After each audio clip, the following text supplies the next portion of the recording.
But అది కూడా కనపడేది. సార్ బిగ్ బ్రేకింగ్ చూస్తున్నాము, కవితని బీఆర్ఎస్ నుంచి సస్పెండ్ చేశారు సార్.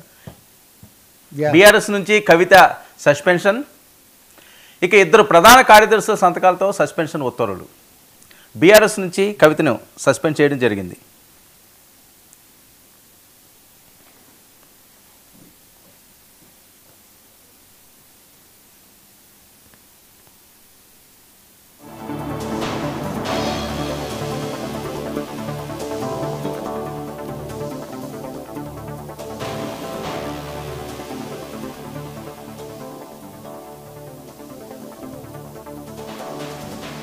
రైట్.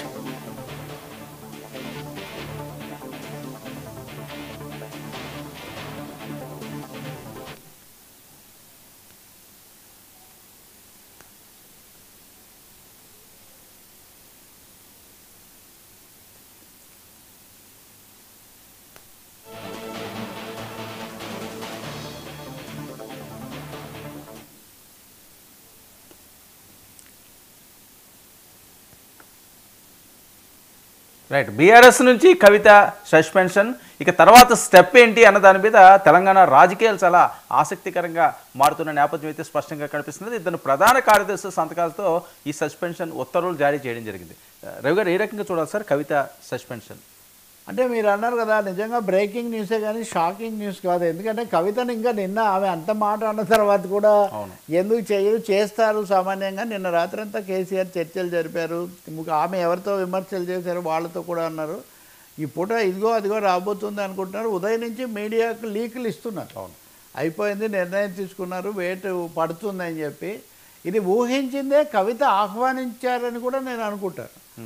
ఎందుకంటే ఆమె నిన్న మాట్లాడారు, అక్కడ రేవంత్ రెడ్డి ప్రభుత్వం సిబిఐకి విచారణ అప్పగించి కేసీఆర్ మీద, హరీష్ రావు మీద, ఇంకా ఇతరుల మీద తీసుకోవాలి చర్యలు అని అంటున్నప్పుడు ఆమె పరోక్షంగా ప్రత్యక్షంగా అవినీతి జరిగింది, హరీష్ రావు గారు, సంతోష్ రావు దీనికి పాల్పడ్డారని చెప్పి కేసీఆర్ ఎప్పుడో గుర్తించారు కాబట్టి వాళ్ళ శాఖను కూడా ఆయన ఇరిగేషన్ శాఖ నుంచి తప్పించి ఆర్థిక శాఖలో పెట్టారు. ఇలాంటివన్నీ ఆమె నిన్న మాట్లాడారు.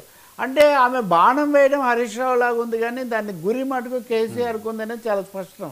ఎందుకంటే ఒక విధంగా హరీష్ రావు ఇదిగా ఒకటి కేసీఆర్ ఆ పార్టీకి కర్త, కర్మ, క్రియ, డిజైనరు, ప్లానరు, ఇంజనీరు అన్నీ అన్నప్పుడు ఆయనకు తెలియకుండా హరీష్ రావు ఏదో చేశారు అని అనడానికి ఆస్కారం లేదు.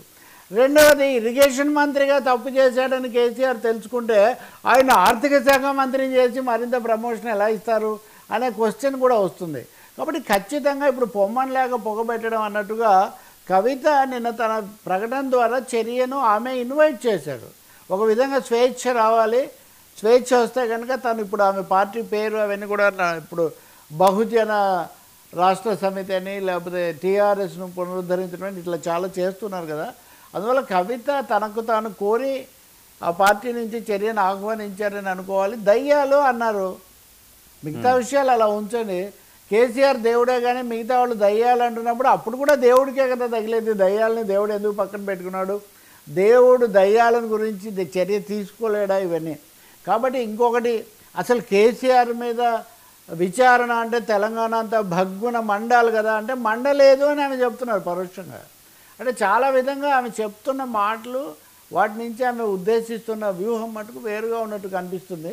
పోనీ ఇవన్నీ చెప్తున్నందుకు ఆమె ఏమన్నా వీటికి అతీతంగా ఉన్నారంటే ఆమె కూడా కేసులో లిక్కర్ స్కామ్లో అరెస్ట్ అయ్యి ఇవన్నీ వచ్చి ఉన్నారు. కాబట్టి నేను అనుకుంటాను ఆమె రాజకీయ విధానాలు ఏం తీసుకుంటారు, భవిష్యత్తు ఎలా ఉంటుంది అనేది పక్కన పెడితే, పార్టీని వ్యవస్థాగతంగా అంత తీవ్రంగా సవాల్ చేసిన తర్వాత, కేసీఆర్ తర్వాత అతి ముఖ్యమైన నాయకులుగా ఉన్న కేటీఆర్, హరీష్ రావు వీళ్ళిద్దరిని కూడా బోన్లో పెట్టి మాట్లాడిన తర్వాత ఇప్పుడు వాళ్ళను సమర్థించకపోతే లేదా వాళ్ళని ఏదో ఒక చర్య తీసుకోకపోతే ఖచ్చితంగా కేసీఆర్ నాయకత్వమే ఇక్కడ ప్రశ్నార్థకం అయిపోతుంది. కాబట్టి ఒకటైతే మనకు ఆసక్తికరమైనది ఏంటంటే, మీరు బీహార్లో తేజస్వి యాదవ్ అన్న మీద, అలాగే మీరు తమిళనాడులో అళగిరి మీద, అవును, నా పార్టీకి అధినేతలుగా ఉన్నటువంటి తండ్రులు వాళ్ళే చర్య తీసుకోవడం మనం గమనిస్తాం. ఆంధ్రప్రదేశ్లో జగన్, షర్మిల కేసు కొంచెం డిఫరెంట్, రాజశేఖర రెడ్డి లేరు కూడా. కానీ కేసీఆర్ ఇక్కడ చాలా నాయకుడిగా, అధ్యక్షుడిగా తీసుకోవాల్సిన చర్య తీసుకుంటాను, నేను తగ్గను అనే ఒక మెసేజ్ ఇచ్చారని అనుకోవాలి. ఇంకా కవిత ఒంటరిగా ఏం చేయగలుగుతారు, రాజకీయాలు ఎలా ఉంటాయి, ఏ విధానాలు తీసుకుంటారు అన్నది కూడా చూడాలి. ఎందుకంటే బయటికి మొదట ఆమె ఈ లేఖ రాసి దేవుడు దయ్యాలు ఇవన్నీ మాట్లాడినప్పుడు బీజేపీతో మెతగ్గా ఉంటున్నారు అని ఆమె బీజేపీని ఏం అనడం లేదని, కానీ ఆమె కూడా ఏం అనలేదు, ఇప్పుడు కూడా ఆమె కూడా ఏం అనలేదు. కాబట్టి కవిత రాజకీయాల్లో కూడా అంతుపట్టని ప్రశ్నలు చాలా ఉన్నాయి. నా వెనక ఎవరన్నా ఉన్నారు, ఒత్తిడి చేస్తున్నారంటే నేను తోలు తీస్తాను అది ఇది అని అన్నారు. తోలు గీలు ఇవన్నీ ఎలా ఉన్నా సరే అందరిలో ఈ ప్రశ్న అయితే ఉత్పన్నమవుతుంది. బీఆర్ఎస్ బీజేపీ మీద తీవ్రమైన వైఖరి తీసుకోవడం లేదు, వ్యతిరేకించడం లేదు అని మీరు అన్నప్పుడు మీరు మరి ఈ తిరుగుబాటు దుమారము ప్రారంభించాక మీరు కూడా తీవ్రమైన చర్యలు ఏమీ తీసుకోలేదు. ఇప్పటికి కూడా కేసీఆర్కు వీర విజయ తనయ కుమార్తెలాగా మీరు మాట్లాడుతున్నారు. కాబట్టి అయినా కానీ కేసీఆర్ మీ చర్య తీసుకున్నారు కాబట్టి బహుశా మరి కాసేపట్లో మీడియాతో మాట్లాడతారు. ఎందుకంటే మీడియా ముందుకు రావడంలో కవిత ఎప్పుడు వెనక్కు తగ్గే అవకాశం ఉండదు. తప్పకుండా బీఆర్ఎస్కి ఇది ఒక ఎదురు దెబ్బ, సెట్ బ్యాక్. అంటే ఏదో ఆమె వెనక అందరూ వెళ్ళిపోతారు, ఓటర్లు అందరూ వెళ్ళిపోతారు, బీఆర్ఎస్ ఏదో అవుతుందని కాదు, రాజకీయంగా మోరల్గా ఒక బీఆర్ఎస్కి ఎఫెక్ట్ ఉంటుంది, ఖచ్చితంగా ఒకటి ఉంటుంది. కొంచెం చిందర వందర అవుతుంది కదా. అంటే పార్టీ అధినేత ప్రథమ కుటుంబంలో ఆయన ఎంతగానో చేసి ఇన్ని రోజులు ఒక్క మాట పడకుండా చూశారు, మీకు తెలుసు కదా. ఆమె అనేక విధాలుగా ధిక్కరించి మాట్లాడుతున్నా కానీ ఆయన కేటీఆర్ కూడా విదేశాలకు వెళ్ళకముందు వీలైనంత వరకు కవిత మీద బహిరంగంగా ఏం మాట్లాడకండి అని చెప్పారని. కానీ ఒకటి గుర్తించవచ్చు మీరు, కవిత భిన్నంగా మాట్లాడడం మొదలుపెట్టాక ఒక్కరోజు కూడా కేటీఆర్ ఆమెను సమర్థించలేదు, ఒక్కరోజు కూడా సమర్థించలేదు.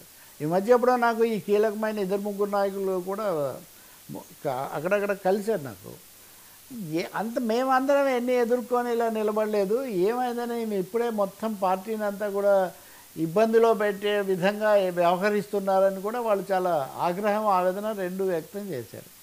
మరి ఆమె వ్యూహం ఏముందో, నిజంగా రాజకీయ ఒత్తిళ్ళు ఎవరి మీద ఇప్పుడు, ఎందుకంటే మోదీ గారి రాజ్యంలో వర్మ మీద ఏమో ఒత్తిడి ఉంటుందో వర్మకు మాత్రమే తెలుస్తుంది, కానీ మిగతా వాళ్ళకి తెలియదు. ఏదైనా పెద్ద పరిణామమే. అంటే ఒకవైపు రేవంత్ నుంచి తీవ్ర దాడి, రేవంత్ ప్రభుత్వం నుంచి వస్తున్న సమయంలో అందరూ కలిసి ఒక తాటి మీద వెళ్ళడానికి బదులు కుటుంబంలోనే ఒక ఇది రావటం, లేకపోతే బీఆర్ఎస్లో అంతర్గతంగానే ఈ పరిస్థితి రావటం అన్నది తప్పకుండా ఒక ఎదురుదెబ్బ. ఇక్కడ ఇంకో చిన్న సమస్య కూడా ఉంది. వర్మ కవిత అసలైన ఉద్యమకారులకు ప్రతినిధి, తర్వాత వీళ్ళందరూ కూడా అధికారం వచ్చిన తర్వాత దాంట్లో భాగం పంచుకున్న వాళ్ళు కేవలం కేసీఆర్ చుట్టూ చేరారు అనే ఒక వర్గం పెద్దది ఉంది. ఆమె మొదటిసారి ధిక్కార స్వరం వినిపించినప్పుడు వీళ్ళంతా కవితను బలపరుస్తూ మాట్లాడారు, అంతకుముందు వ్యతిరేకించేవాళ్ళు. సో ఈ సెక్షన్ కూడా ఆమె చుట్టూ చేరే ఒక అవకాశం ఉంది. సో మిగిలిన విషయాలన్నీ ఎలా డీల్ చేస్తారు కేసీఆర్ అన్న దాని మీద ఆధారపడి ఉంటుంది. ఇప్పుడే కాళేశ్వరం మీద కూడా ఈరోజే ఆ వార్త కూడా వస్తుంది. ఎందుకంటే ఆమె అడుగుతున్నారు, ఈ రాష్ట్ర ప్రభుత్వం ఏమో సిబిఐకి ఇవ్వాలని నిర్ణయించింది, లేఖ కూడా రాసింది, సిబిఐ కూడా రాష్ట్ర ప్రభుత్వం రాసిన లేఖ అందిందని చెప్పింది. అది వరకు సిబిఐకి అనుమతి ఉపసంహరిస్తూ నిర్ణయం తీసుకుంది రాష్ట్ర ప్రభుత్వం. ఇప్పుడు 104 జీవో ద్వారా మళ్ళీ సిబిఐని అడిగి మీరు వివరంగా చేయండి అని హైకోర్టుకు వెళ్ళారు కేసీఆర్, హరీష్ రావు. ఈరోజు కూడా మొన్న వెళ్ళారు, శాసనసభలో దీని మీద చర్చ జరగకుండా చూడండి యాక్షన్లా అంటే అప్పుడు హైకోర్టు ఒప్పుకోలేదు. కానీ ఈరోజు హైకోర్టు కొంతవరకు ఒప్పుకుంది. ఏమైనా ఒప్పుకుంది, ఆ నివేదిక మేము పరిశీలించేంత వరకు నివేదిక ఆధారంగా మీరు చర్యలు తీసుకోకండి అని ఒక డైరెక్షన్ ఇచ్చింది. రాష్ట్ర ప్రభుత్వం ఏం చేసింది తెలివిగా, మేము కేవలం ఆ నివేదిక ఆధారంగా చర్య తీసుకోవడం లేదు, ఇంకా చాలా అంశాలు దృష్టిలో పెట్టుకొని ముఖ్యంగా national dam safety authority NDSA దాని ఆధారంగా మేము తీసుకుంటున్నామని చెప్పారు. కాబట్టి ఇటు బయట తీవ్రమైన సవాళ్ళు బీఆర్ఎస్ ఎదుర్కొంటున్న ఒక పరిస్థితి. సార్ కవిత కొత్త పార్టీ ఒకవేళ పెడితే వాళ్ళు పెడతారని అంటున్నారు, ఎక్కువగా పెడతారు ఆల్రెడీ. ఆమె ఆ వ్యాక్యూమ్ ఉందా అండి తెలంగాణలో? ఆ వ్యాక్యూమ్ ఉందా ఇంకో పార్టీకి కవిత పెడితే? ఆ వ్యాక్యూమ్ లేదు నిజానికి. ఆమె ఎవరితో అలైన్ అవుతారు ఏంటి అది వేరే విషయం. రెండవది ఆమె వెనక ప్రత్యేకించి చేరే శక్తులు ఎవరు ఉంటారు దానికి. ఎప్పుడు ఒక సామాజిక ఆర్థిక నేపథ్యం ఒకటి ఉండాలి కదా. ఆ నేపథ్యంలో ఎవరు కవిత వెనక చేరుతారు, పైగా దానికి ఆమె వ్యక్తిత్వం, ఆమె పర్సనాలిటీ అంటారు చూడండి, లేకపోతే ఆమె యొక్క వ్యక్తిగతమైనటువంటి స్థానము ఇవన్నీ సరిపోతాయా, ఆమె నేపథ్యం ఏంటి, ఇప్పుడు ఆమె పరిస్థితి రాజకీయ విధానం ఏంటి, ఓకే ప్రయత్నం చేయొచ్చు, ప్రజాస్వామ్యంలో ఎవరికైనా ఉంటుంది, కానీ చాలా పరిమితమైన. ఇప్పుడు మీరు అదే కదా చూస్తారు, ఆంధ్రప్రదేశ్లో జగన్ మీద షర్మిల తిరుగుబాటు చేశారు. ఆమెకు కానీ ఆమె పార్టీకి కానీ ఓట్లేం రాలేదు, కానీ ఆ చెల్లెల్నే దూరం చేసుకున్నాడు అన్నటువంటి ఒక రాజకీయ ఒక ప్రభావం జగన్ నష్టం చేసింది. సో రాజకీయ పార్టీలకు ఆ విధమైన నష్టం చాలా ఉంటుంది. ప్రతిదీ మనం 1, 2, 3 లెక్కలు చెప్పలేము. రాజకీయమైనటువంటి నష్టం మటుకు తప్పకుండా ఉంటుంది.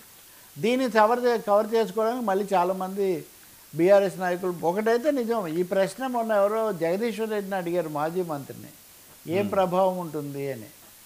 అంటే ఏం ప్రభావం ఉండదు, మీరు అనవసరంగా మీడియాలో చాలా ఎక్కువ ప్రభావం, ఏదో సునామీ లాగా ఉంటుంది అది ఇది అంటే అవేమి ఉండవు, అవన్నీ కూడా అతిశయోక్తులని. బీఆర్ఎస్ అయితే ఏమీ ఉండదు. ఆమె ఇప్పుడు చాలామంది ఏమన్నారు అది వరకు, కేసీఆర్ కుమార్తె కావడం తప్ప ఆమెకు అదనంగా ఏముంది ఆమెకు అని అన్నారు. ఇప్పుడు హఠాత్తుగా ఆమె ఒక రాజకీయ శక్తిలాగా చూపించడం ఎలా జరుగుతుంది? కొన్ని సెక్షన్స్ అసంతృప్తి చెందిన వాళ్ళు వీళ్ళు ఉంటే అవ్వచ్చు, లేదు వేరే వాళ్ళు ఉపయోగించుకునే ప్రయత్నం చేయొచ్చు. ఇప్పుడు ఉదాహరణకు హరీష్ రావు వెనక రేవంత్ రెడ్డి ఉన్నారని కవిత ఆరోపిస్తున్నారు. అవును, నా వెనక ఎవరైనా ఉంటే తోలు తీస్తాను అంటున్నారు, కానీ వాళ్ళ వెనక మటుకు రేవంత్ రెడ్డి ఉన్నారు అని ఆమె ఆరోపిస్తున్నారు. వాళ్ళు అలాగే ఈమె వెనక రేవంత్ రెడ్డి ఉన్నారనో కాంగ్రెస్ ప్రభుత్వం ఇది ఎంత చేయిస్తుందనో వాళ్ళు కూడా ఆరోపిస్తారు. ఇంకా అవన్నీ అంతే కదా, ఆ సరసమ విరసంబైన నేరములే కలగతోచు నిక్కం సుమతి అని ఇంకా చాలా పరస్పర ఆరోపణలు తీవ్రమైనవి చూస్తాం. ఏదైనా టీకప్పుల తుఫాన్ లాగా ఇది తెలంగాణ రాజకీయాల్లో మరి ముఖ్యంగా బీఆర్ఎస్లో ఒక తీవ్ర పరిణామమే. సార్, జగన్ తీవ్ర హెచ్చరిక రైతులతో ముఖాముఖి. జగన్మోహన్ రెడ్డి పులివెందులు వెళ్ళారు ఈరోజు, రాజశేఖర రెడ్డి వర్ధంతి సందర్భంగా ఆయన నిన్నే వెళ్ళారు. నిన్న అక్కడ తన దీంట్లో అందరినీ కూడా కలుసుకుని ఆయన తీవ్రంగానే హెచ్చరిక చేశారు. ముఖ్యంగా చంద్రబాబు నాయుడు ప్రభుత్వం కక్ష సాధింపుకు పాల్పడుతుంది, వెంటబడి అందరినీ కూడా వేధిస్తూ